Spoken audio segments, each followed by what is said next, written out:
It's easy to share your behavioral health blog with the right audience on the posting board. Let's explore how to make it happen.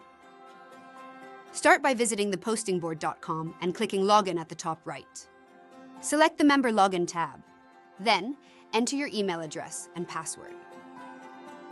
From your members' dashboard, scroll down to the Member Blog section.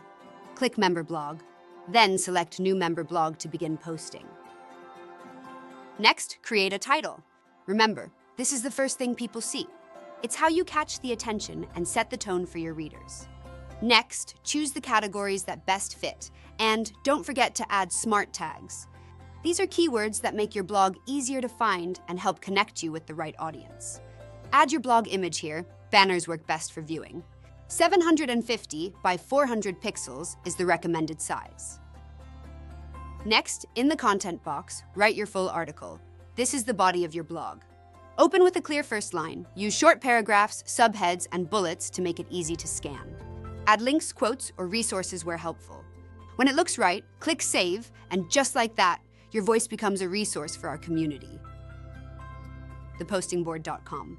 We are more than a directory. We're Treatment's one-stop resource site.